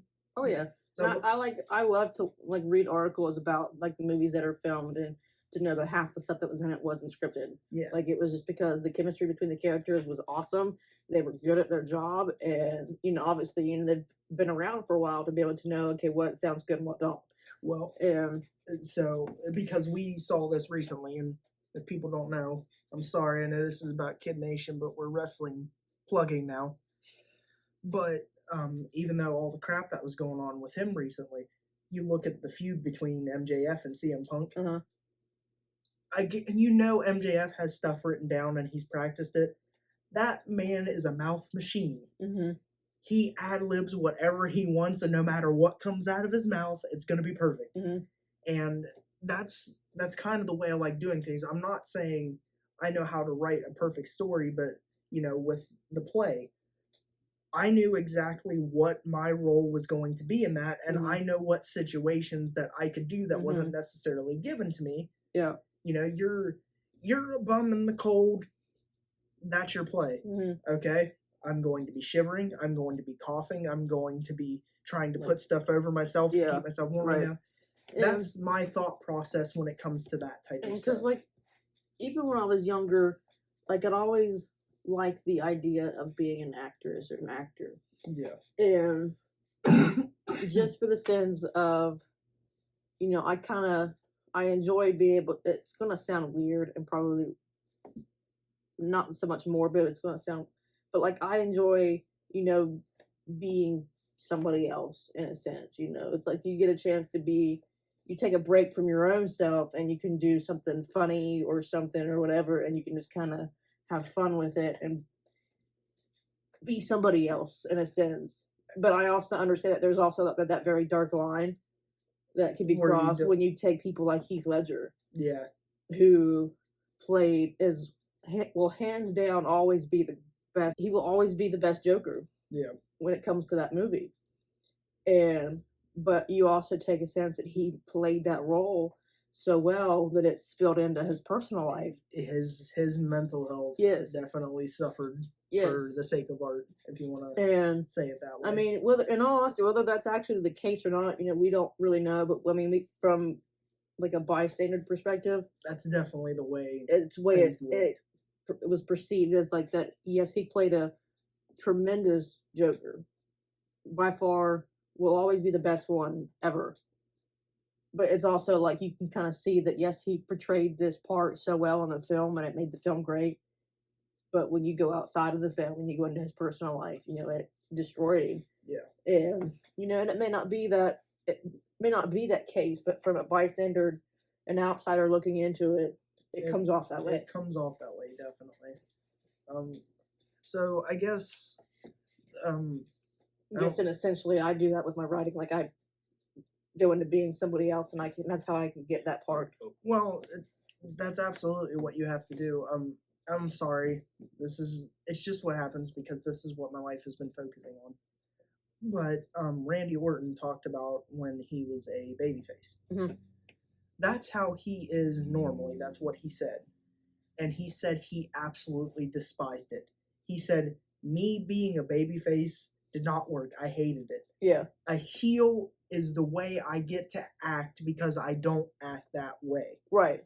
And it worked perfect for him. You know, we've talked about this a lot. You know, we just mentioned him, but MJF keeps kayfabe up tremendously good, but you know he doesn't actually act that way when he's outside. Yeah, he's putting on that front. He's putting on that front. Mm-hmm. And it's just I mean, he does what he's supposed to. He's doing his job. Yeah, he's doing. He does it very well. Yes, but I do understand where you're coming from that because you know in my head, I've talked about this with Greg. You know, you hear so many wrestlers talk about and coaches saying that they need to be practicing promos in the mirror and stuff like that. Well, I told Greg, I was like, just when I'm sitting there, I start like, in my head, I'm going, okay, I'm in a feud with, you know, John Moxley. This is what he said. This is the match type that's coming up. What would I say, essentially? And that's been, for me, that's been getting good practice because I'm getting a bunch of different scenarios down of, okay, well, this is the person that I'm up against. This is what the crowd's doing. This is the storyline. Uh-huh. What is the best way for me to act in that situation? Right. And obviously, I'm not acting like myself because, you know, I don't know how many people would just enjoy me going up wrestling. And when I do promos, I just talk like this and I act like this. I don't think that's going to be too enjoyable. Kind of like the monotone. Have you talked like this constantly and you... I want to wrestle. I don't talk like that. That hurt. But so, I don't know how long you was wanting this to be, but it's something I wanted to do, and this was another thing that I wrote down. Because, like I said, a lot of people have been asking me to do interviews and stuff like that, and, you know, because I tried to put this stuff behind me, I didn't want to do it. Something I did want to talk about is just kind of what's going on in life now and how I am. Yeah. Just so people can understand that I am not a D-bag. I promise. I just don't want to do that stuff. So some things that's been going on right now, like we just talked about, I'm currently trying to start wrestling. It's kind of a bucket list thing. I've always been... That looks so stupid. I'm sorry, it's just the way that my head looked. But I've always kind of been stocky. I've watched wrestling, you know, when I was little, when I just, maybe like 4 years ago, probably at this point. I've been getting into it a lot. Talked to an indie promotion, didn't get to go for the first couple times because things was going on, but that's currently life goal territory right now as I'm trying to get into wrestling. I've been in college. I have a degree in health and wellness. I was trying to go into respiratory therapy. Things didn't work out there. I failed one class by literally the skin of your teeth. The skin of my teeth. And I had to repeat an entire semester, so I just dropped that for now. But that is something on my bucket list I do want to go back to. I've talked with mom and dad about that. Eventually, I do want to go back and finish my respiratory therapy degree. Just working a retail job right now. I got my first apartment. That's actually where we're filming this at. So, you know, I got my first apartment. Basically, he's becoming an adult. Yeah. So I am adulting full front right now. Listen, I feel like I've finally reached adulthood because I finally set up a 401k. So hey, there you go. Well, I mean, also you being, you know, ahead now, assistant manager. Yeah, it's still weird for that. Yeah, I know, it's a weird territory. But yeah, things have been things have been great. Honestly, I mean, there's not been too much that I can complain about my brother. Yeah, I don't know if he's talked about that when he's been on the show or not. So The wedding? yeah. Mm-mm. So my brother, He's mentioned like getting married, but he's never mentioned like the wedding itself. oh, okay, He I think at one point he referred to Harley as his soon to be wife okay, or wife just to in be. passing. Yeah.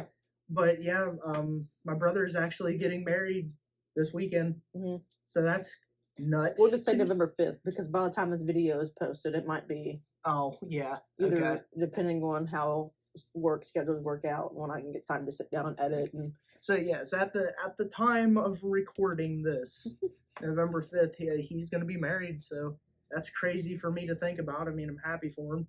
what's that- crazier is the girl that he's marrying is my co-host on our other YouTube channel that we Yeah. have that I met in Columbus. Brought down here. I know, I bring everybody's like spouses to That's- them. that's Like, That's what I was gonna say. If you need a husband or you need a wife, just talk to Erica. She Yeah. hand delivers them apparently. But can't hand deliver my own, but I give everybody else, get everybody else's. I got your back. I'll help you. Everything's been good. Obviously, I'd say my opinions on religion and Christianity. They probably changed a lot. I was since gonna you were say gone. they've changed a lot. My dad. That's why, when we talked about at the beginning, that he was an alcoholic. My dad's actually been saved for. Oh wow. I don't know when we actually started going back to Well, church. it's probably been because whenever I first started really attending, because the very first time I went to the church that your dad was a part of was way back when you guys did that play. Yeah. And, I was 16 at the time, so So- that's been So 12 I would've years been, ago. I was gonna say, so I would have been what, like 11, 12? something like that. Well, no, you were 15 or 16, Oh, or yeah, not 15 or 16. You were 13 or 14, I Yeah. think. I think 13. Because is I when it was, I think I was about 16 or 17 at the time. Okay. So it's been 11, 12 years ago. Yeah, wow. So yeah, because what happened is because I was staying over at Wade's all the time with Diane, and then No, you could have been 14 or 15 because we're only a couple years apart, and I was 16 at the time. So you'd been Yeah, 13, 14. I would have been around. Maybe, yeah, that 13 or time. 14. But yeah, I was going with my cousin Wade over to Ugly Monkey Village over at Byron's, but we was going to church with them, and then they invited me to come over to their church, and then Hmm. I think it was me. I went for a couple weeks, and then Mom came with Greg. Yeah. And then we all regularly started going to church, and So, I mean, it's probably been close to maybe 15 years or so since your dad had been saved. Because I know, obviously, he'd been saved before when I started going to the church with you guys and yeah. stuff like that. But, But yeah, holy crap, that's been a while. hmm But yeah, he pastors his own church now. My mom's the worship leader, and that's been the mainstay in our lives, basically. I Mhm. mean, that's been the only constant we've had. So yeah, my opinions on that has definitely changed quite tremendously. especially since little spiky haired Cody. Little. All I'm thinking about is that stupid picture of me that my mom let me dye my hair red, white, and blue with the spikes. Have you never seen that? I don't know if I've seen that or not, but if You're I can not find putting it, that- if you're not I can putting find that it in on a there, couple days, sorry. I'm gonna get a hold of your mom and be No. like, listen, I needed this I picture. shouldn't have for even some- mentioned that, but that's the first thing that Oh, came yeah. to my mind was that stupid picture. Oh god. But Could be worse. They should bring out the pictures of the wallet. oh yeah, can you believe that? My parents let me have a mullet in the 90s. I want to preface that was gone. They let me have a mullet in the 90s. I mean, they're coming back now, so maybe you started something back then. I am the OG mullet man. I just want to let you know that I'm now. sorry, he's not. No, I'm not. No. But we're all saved. My dad's the pastor, my brother's the co-pastor, my mom's the worship leader, and I do our.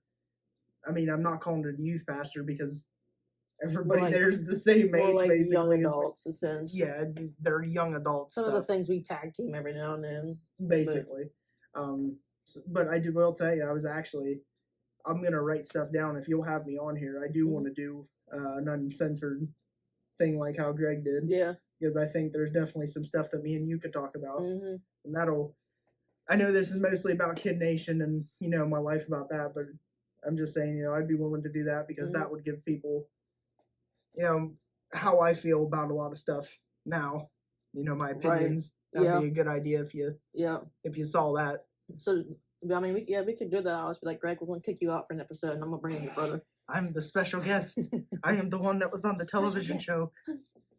But yeah, so, I mean, if you haven't seen the Uncensored series, go check that out. His older brother and I do that series. Basically, it's Greg's series, but I'm just there in case he needs some backup or some help to flip to. So he's not just talking to a camera by himself, and make him feel that he's not just talking into nothing.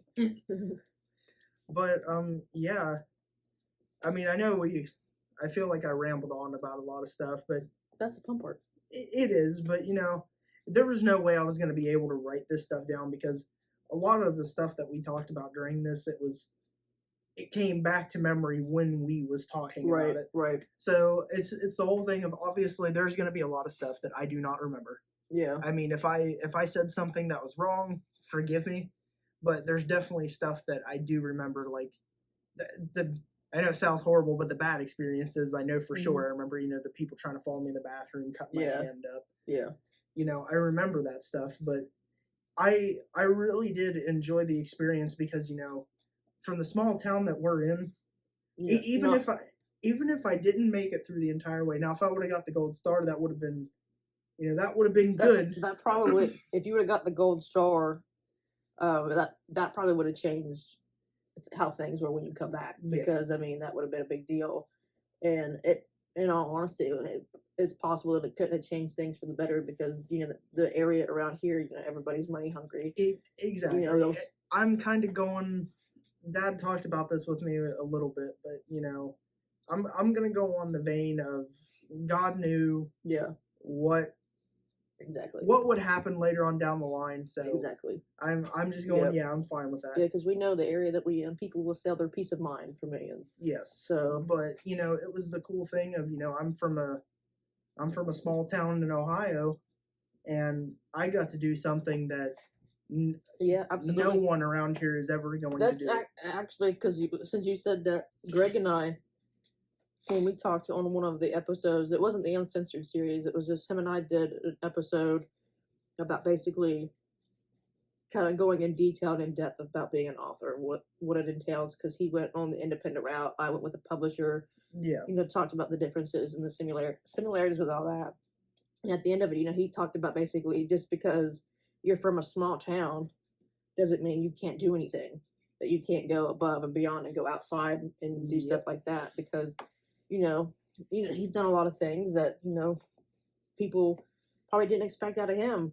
Yeah, I mean, Greg was at that cusp of going to the Olympics. Yeah, and I mean, that's a big deal. Even with publishing a book and stuff like that, I mean, especially at 21, there's a lot of people that told me that at 21, you're probably not going to get your very first book ever published. Yeah.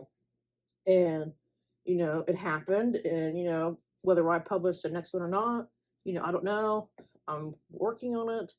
But, it's been a 7-year process, and I'm just, so much has happened within that 7 years. And I'm just, but, it goes to show you that just because you're from a small town doesn't mean you can't do things, because I mean, I think it's safe to say that when you did the show, it wasn't like your dream to do a show. Oh no, this was literally the whole aspect of something falling into your lap. Yes, literally. And it was just basically, just because you're from a small town doesn't mean that you can't pursue an opportunity or to go after something that you want, whether it be your dream, whether whatever, or this, that, whatever it could be. It doesn't matter if you're from a small town. Yep. And I mean, there's people from small towns all over the world that do amazing things. Yep. Whether it's big to somebody else or not, it's something that they themselves can consider a huge accomplishment, a huge, like a monumental thing in their life. And it means something to them. Exactly. If you having a passion to do something or something that you're good at, you're birthplace is literally irrelevant Yeah. to that whatsoever. Because if you have a passion to do something, or you are just naturally gifted at something, especially if both of those Mhm. coincide, Yep. it don't matter where the Yep. heck you're from. Absolutely. So, I guess I'll. You leave- have any final thoughts about like your whole experience on Kid Nation, or? Yeah, I was going to just basically reiterate some things. Like I said, I would absolutely go do it again. I don't regret doing it whatsoever. I regret the stuff that happened to Mom because there was no reason that she should have went through Right. that stuff. But I don't regret the experience whatsoever. I would go do that again. There was some questionable things that happened there, Right. but I think that also just kind of comes with the territory of what they Right. were trying to do. Right. Because I mean, you're making a Survivor for kids. I mean, people was comparing this to Lord of the Flies, which is the most Yeah, I know. inaccurate thing I've ever heard in my I life. also read about that too. I was like, that is two very stark comparisons. I don't know how you got those two intertwined with one Right. another. But there was some stuff that happened, but like I said, they was kind of adjusting things on the fly because literally, you got to realize at this point, nothing like that had ever been done ever. Mhm. You know, because how many people? I'm not saying this is bad to Mom. I'm saying how many people would let their kids do that? Right. Hey, we're taking your child away for 40 days to New Mexico. Mhm. That don't sound good. No. Yeah. But I absolutely, I don't regret the experience whatsoever. I'm happy with a lot of the people that I got to meet there. Yeah. I know I don't talk to him very much, but that's just kind of what happens with those people living clear across different states. It's just you lose connection with Right. people. Right. But, But I mean, it's also, I mean, it's a good thing that like your experience was a positive one and not necessarily one like so bad. And a lot of the information that I pulled, in all honesty, like I know from my journalism perspective, Wikipedia is not a reliable source, but like that was the only like source that I could find any information about the show that wasn't just here's the concept of the show, here's who was on it, here's who produced it, you know, this, that, and the other. It was something that I could find of, okay, well, here's all these allegations that were made against the show. Here's why it supposedly ended. You know, this, that, and the other.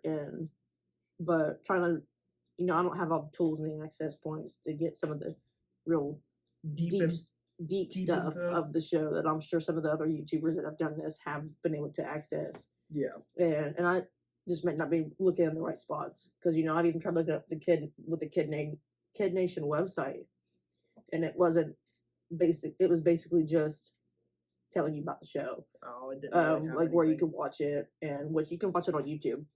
My mom started to rewatch it whenever I was looking up information Oh. about it. I mean, we still got the DVDs Yeah. they sent us too. I might Yeah. go back and rewatch that just Yeah, to because see. you can watch it on YouTube. I don't know if there's a certain, if you just type in like YouTube, like Kid Nation on YouTube, it might bring up some of the episodes. Well, I know Stuff for like sure it's definitely going to bring up JonTron's video. Mhm. Because I've done it. Oh yeah, Whoever, if nobody's watched that, they need to watch that because it's freaking hilarious. yeah. I love it. But I'm just saying this because I didn't see this at first, but it is the funniest edit I've ever seen in that video. Because my friends watch JonTron too, Mhm. and they brought it up. There's a point where when they first brought out the gold star, my eyes got like really wide and my mouth open, and he edited it to where my eyes was like glowing red, and I had a bunch of stuff like. Whoa! It was just when he pointed it out, I was like, I kind of want to save that and set that as my background on my phone. I was right, like, I kind of Right. do, but yeah, that's just the experience. I'm not speaking for everybody because obviously everybody's experience is different. I mean, maybe if I asked Taylor, right, and she yeah. went, "Oh no, this was horrible," because because of how they they was breathing down my neck saying that how I they had to act portrayed her. like this. Yeah, Meanwhile, I'm just some redneck hick from Ohio who said stupid things sometimes when I was on the show. So, but yeah, it's all good. Mhm. I'll let you do the outro, but I'll leave with this. You know, anybody that's willing to talk to me, you know, I don't want to do interviews, but if you just want to say hi or have questions, Mhm. I don't mind answering them. I've kind of got myself out of the way. I've realized that this is kind of part of my, my Story, life now. yeah. This is partially who made me who I am. So So do you have any like contact points that if people do have questions or want to reach out to you that they can? yeah, the best one, and it's just because I don't know my name on there. Instagram's honestly probably the best because that's where people have reached out to me. Which anyways. we can put. I can put his Instagram, his handle in the description box. And if you do that anyways, you'll get to hear me do my own He gives like preaching. Yeah, he gives like inspirational like messages throughout the day, like little minute clips or something like that. 'Cause I think that's. But let's see. yeah, we can put your Instagram handle in the description. Oh, okay. Literally the simplest thing ever, all lowercase. It's just Mendenhall Cody. Mm-hmm. That's all it is. So, but Yeah. if you have any questions, you can talk to me. I like baseball. I like hunting. I like video games. I like wrestling. Until you should have said wrestling first. Wrestling's the main one. So if you want to talk to me about wrestling, I'll talk to you about wrestling. So we've actually, Zed's been, because I told him about us, doing this. And Zed was talking about it. He was like, dude, why don't we do a wrestling podcast? I was going to say, if you start a wrestling podcast, I'll be a guest on that one. Yeah, that's what I'll do. I'll have you come on there. That'll be my thing. I'll have to sit and binge watch all the episodes that I missed because I don't have cable anymore. So I have to go back and rewatch everything to be able to keep up with everything, to be able to know what's. Well, I was going to say, so literally, like, what we was thinking about doing is just, like, especially if there's a really, like, old pay-per-view that we really like if we went back and watched, like, old ECW pay-per-views not even necessarily like a podcast. Just start like a YouTube channel about, legit all you do is talk about wrestling. I can do that all day. Talk about wrestling way too much. But, yeah, so I hope, I just hope this answers some questions. I mean, I don't know who all is going to see it, but I hope it answers some questions. I'm not a horrible person. I know so many people wanted me to do interviews. I had people willing to give me money, and I was just like, I don't want to do it. But I'm glad I got to do this because it allowed me to talk some stuff and get some stuff off my chest. Clarify some things. Yeah. Like, I still, to the biggest one of this day, because I got so much crap over that. I mean, it's funny, like I said, the Tosh.0 thing now I think is hilarious. But I didn't leave because of my girlfriend at the time. I left because producers was haggling me and making me cry like a baby. And I missed my parents, obviously. I missed my brother. And they spun that stuff around. So well, that just goes to show you that reality TV isn't so real. Reality TV is not so real. So but yeah, I just want to. We've been trying to do this for a couple weeks now, and of course, life gets in the way and things happen. But that's basically with everything. I was gonna say that's just every day. Yeah, but I'm glad we finally was able to sit down and talk about it and be able to make this video and kind of put it out there into the world and kind of give people your perspective about it. And I'm glad that you chose me to let me be the one that you sit down with and talk about it and everything. And hopefully I didn't ask too many stupid questions. I don't think you asked any. Like I said, that's the reason, because I knew to an extent of what information you was going to be asking and what you was wanting to know. And like I said, it's easier just to talk with you instead of some random person. Yeah. So it's always easier to talk with somebody you're comfortable with and and kind of it's easy. My familia. Yeah. I wouldn't brag about that. But yeah, so if you legit, I felt more comfortable with this than I guess what I thought I would.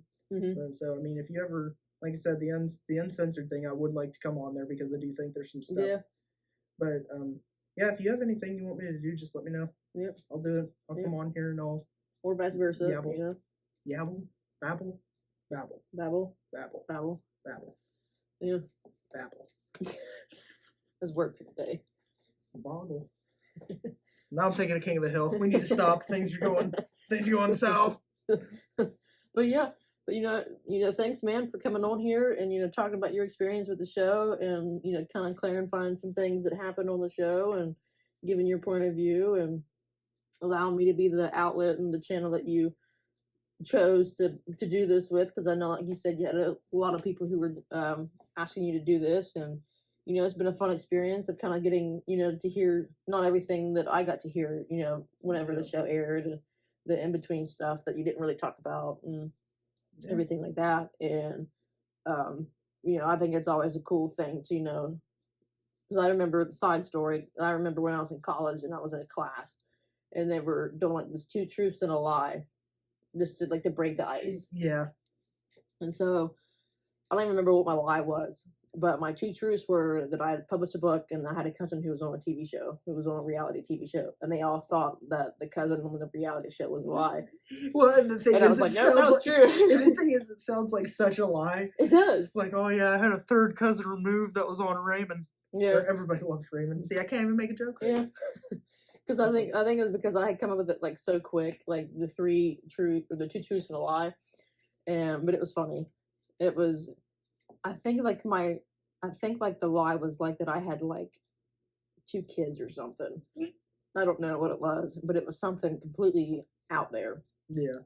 But it's it's fun to talk about, because people, it kind of gets them to watch the show. It's not that, it's a. You're using me for clout. It's okay. Yeah, I mean, I'm sure you've done the same thing, but we're family, so we allow it. That's the fun part, We're never not going to sue each other, so. I hope not. Well, I don't even know how to sue somebody. If you try to sue me, you won't get much. You might get my sound equipment, but. My podcast now. I'm going to sue you and take your sound equipment. The whole like $200 worth of sound equipment, maybe. But yeah, I mean, it's been fun. I don't really get to talk about like stuff like this a whole lot because I don't know anybody else that's been on a TV show. Well, and like I said, I don't know if it's I don't like talking about it because, like I said, there wasn't a lot of bad stuff. It wasn't really like a highlight of your career. No, I mean, it's sad to me, but in my opinion, I know it sounds awful, but I'm sitting there going like, yeah, I hit a home run once. You were on a reality TV show. Yeah, but I hit a home run. Yeah. That's just the way my stupid brain works. Yeah. So, but yeah, I'm glad to be able to come on here and talk about it. I get some stuff off my chest, and it's making my brain work. Yeah. Because I had to actually remember things. Yeah. So I got my mental gymnastics in today. But yeah, I mean, thank you guys for tuning in to like this episode of like Capture the Moment, and I mean that's what this channel is all about. We capture those moments, whether it be from a TV show, experience, or things that just happen in everyday life, whether it be a good, bad, whether you learn something or you don't. This is basically what I started this channel for, was just kind of being that light in that darkness, and I hope I do that for people. That's kind of like the main goal. Because I remember when I started this channel, and because I don't have this astounding life of but I live in a mansion and I have all these things, and I can go do all these things on a daily basis to make good content and stuff that you'd see on YouTube nowadays. Yeah, we need less of that. Which the people, honestly, the people that do that, it's funny because I enjoy watching them because I'm like, oh, that's so cool that they do all this stuff, and even if half of it's stupid, but it's fun to to kind of to see how other people kind of like live their life with that type of deal. Yeah. But I remember whenever I first started this YouTube channel, because I do have another one with Harley, and but when I started this one, didn't really know exactly what I was going to do with it. I'm like, what am I supposed to like put out there? What am I going to do? And so basically, I have just random videos of like, they're kind of like, some of them are like encouraging videos where things have happened throughout the day, and I wanted to share, to hopefully help somebody else. Yeah. And then of course, I have the uncensored series on here with Greg, and he kind of gives him free reign to talk about his stuff kind of like in a safe place. I was gonna say things that but I remember church people I remember when I first started this channel. I remember when I kind of created it in a sense. I remember I had talked to God one day, and I was like, I don't know what this channel is supposed to be about, but I'm like, how do I use it for your glory? Like, how do I use it for you? Yeah. And not everything on this channel is faith-based that we do on here. Like, today is not necessarily like a faith-based video. Yeah. There's just some random videos that we pop up on here. There's some videos I like to do where we try different snacks around the world and different pops and all this other stuff. And one of these days we're going to do one where we try different pops, try to have a conversation with like these weird pops. with grass soda. Yeah, baking soda. Ugh. But we hope you enjoyed it and kind of got like a different perspective on what it's like to be in a reality TV show and to see that reality isn't so real. Yeah. That there are things that go on behind the scenes and stuff like that. I'm just real quick. I'm just gonna say this because I just now realized I didn't say this, but another thing that people didn't realize. I mean, we did retakes. Mhm. I mean, this stuff didn't happen. I mean, It wasn't just a one shot. Yeah, there was literally the point where we get into town, like when we was walking in. I think that's when it was. Oh God, we took like 6 takes, something like that, Mhm. having us walk back up the hill, walk back down the hill. They did that stuff all the time. Yeah. So there were a lot of the reactions, a lot of that stuff. I mean, there were certain things where they told us, like, hey, we need you guys to, get a little loud right here. So, it is. Reality TV Isn't what is all an is. indie movie where most of the dialogue is ad-libbed. That's the best way I can put it. There's still a guy behind pulling the strings to everything, but people can talk freely. Yeah. Sometimes. Yep. But yeah, I think on that note, thanks Cody for, coming on here and talking about your experience and not a problem. Letting the people know kind of what it was like being on a reality TV show, because everybody thinks a certain way when they think of a reality TV show. Yeah. But we hope you guys enjoyed this video. I'll put his Instagram handle down in the description box. So if you do have any questions for him or want to reach out to him, you can get him reaching through there. Yep. But thanks for coming on, Cody. Not a problem. I bet you this is one of those moments you didn't expect to capture.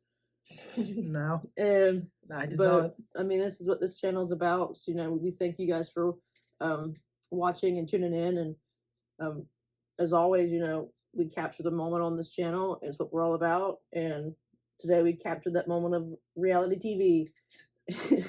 But we thank you guys. We look forward to hearing what you guys have to say and your input and stuff like that. And we hope you have a great night, great week, great day, wherever you may be at when you watch this video. But we thank you. We love you. We'll see you in the next video. Stay tuned, guys.